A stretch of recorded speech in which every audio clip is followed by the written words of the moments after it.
Olá, concurseiro! Espero que você esteja muito bem. Para facilitar a compreensão, vamos dividir o tema de hoje em 3 blocos. No primeiro bloco, a gente vai conversar sobre coisas incorpóreas, começando pelos direitos autorais e propriedade intelectual.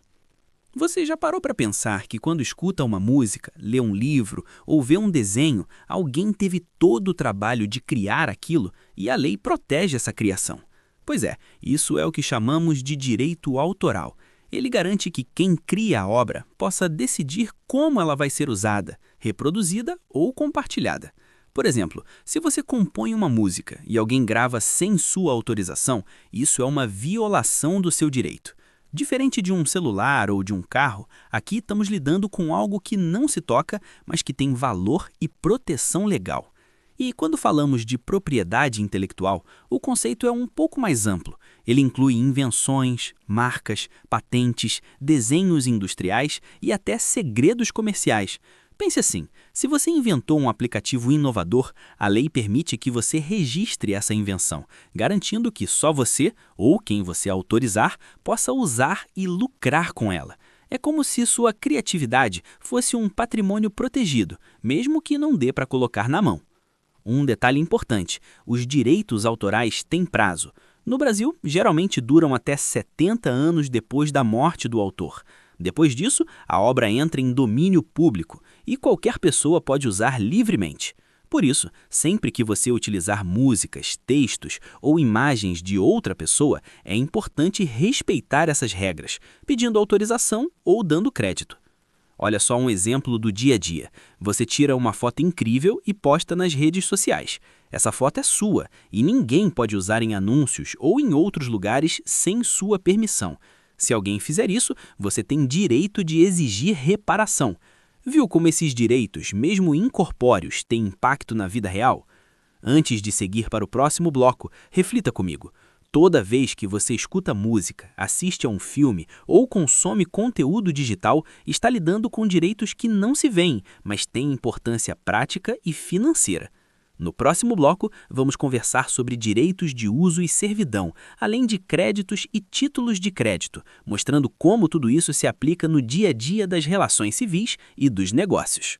No bloco 2, a gente continua nossa conversa sobre coisas incorpóreas. E agora vamos falar sobre direitos de uso e servidão, além de créditos e títulos de crédito. Você já ouviu falar em servidão? Vou te dar um exemplo do dia a dia. Imagine que seu vizinho precisa atravessar um pedaço do seu terreno para chegar até a rua. A lei permite que ele use esse caminho, mas sempre respeitando os limites e sem atrapalhar você. Esse direito de passar pelo seu terreno é o que chamamos de servidão. E não é só passagem. Servidão também pode ser para colocar energia, água ou esgoto. É como um acordo legal que permite usar algo que não é seu, mas de forma justa e organizada. Já os direitos de uso são um pouco mais amplos. Eles envolvem o uso de bens, imóveis ou recursos de outra pessoa. Por exemplo, imagine que você alugou uma máquina de construção para fazer uma obra. Você tem direito de usar essa máquina por um período, mas ela continua sendo do dono. O ponto é que você tem a posse do uso, não a propriedade. É como quando você pega algo emprestado para usar corretamente e dentro do combinado. Agora vamos falar de créditos e títulos de crédito, que aparecem muito na vida civil e nos negócios. Crédito é basicamente o direito de receber algo, geralmente dinheiro, de outra pessoa. Por exemplo, se você faz um financiamento, quem te emprestou o dinheiro tem um crédito contra você. E para formalizar isso, usamos os chamados títulos de crédito, como cheques, notas promissórias ou duplicatas. Esses títulos têm regras especiais. Um ponto importante é que eles podem ser transferidos. Isso significa que quem tem o título pode passar o direito de recebê-lo para outra pessoa. Por exemplo, imagine que você emitiu uma nota promissória e quer receber o valor antes do prazo. Você pode transferir esse título para um banco ou para outra pessoa, que então passa a ter o direito de cobrar.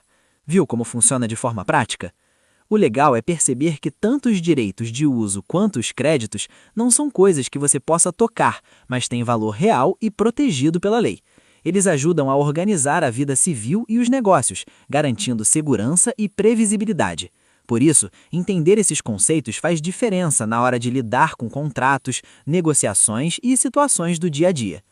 No próximo bloco, a gente vai finalizar nosso tema falando sobre participações e cotas, mostrando como esses direitos incorpóreos aparecem em sociedades, empresas e investimentos.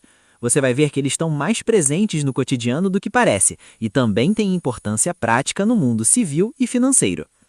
No nosso último bloco, vamos finalizar a conversa sobre coisas incorpóreas e falar sobre participações e cotas. Você já ouviu falar em sociedades? Aquelas empresas que têm 2 ou mais sócios? Pois é, cada sócio possui uma cota, que representa a participação dele na empresa. Essas cotas são direitos incorpóreos. Quer dizer, você não consegue pegar com a mão, mas elas têm valor real e são protegidas pela lei. Elas definem, por exemplo, quanto cada sócio vai receber de lucro, como será o voto nas decisões e até o que acontece se alguém quiser sair da sociedade. Um exemplo bem próximo do dia a dia. Imagine que você e mais 2 pessoas decidem abrir uma cafeteria. Cada um investe um valor diferente, então cada um terá uma participação proporcional no negócio. Essas participações são representadas por cotas. Se a cafeteria gerar lucro, cada um recebe de acordo com a quantidade de cotas que possui.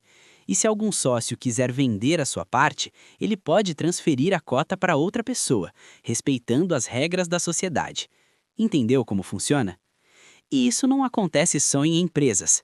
Participações e cotas aparecem também em fundos de investimento e em sociedades civis. Por isso é tão importante entender esse conceito. Ele mostra que direitos que não podemos tocar, como essas participações, têm impacto direto nas decisões, nos lucros e na gestão de um negócio. Agora, olhando para todo o conteúdo que estudamos nos 3 blocos, dá para perceber como coisas incorpóreas estão presentes na nossa vida. Começamos com direitos autorais e propriedade intelectual, protegendo criações e invenções. Depois, falamos de direitos de uso e servidão, que organizam a utilização de bens alheios. Em seguida, vimos créditos e títulos de crédito, que estruturam negociações e pagamentos. E, por fim, participações e cotas, que definem a participação de cada pessoa em empresas e investimentos. Viu como direitos que não se tocam podem influenciar muito nossas relações e negócios do dia a dia? E com isso, concluímos nosso tema de coisas incorpóreas. Aqui terminamos mais um bloco. Até o próximo. Se gostou, inscreva-se, curta o vídeo e ative o sininho.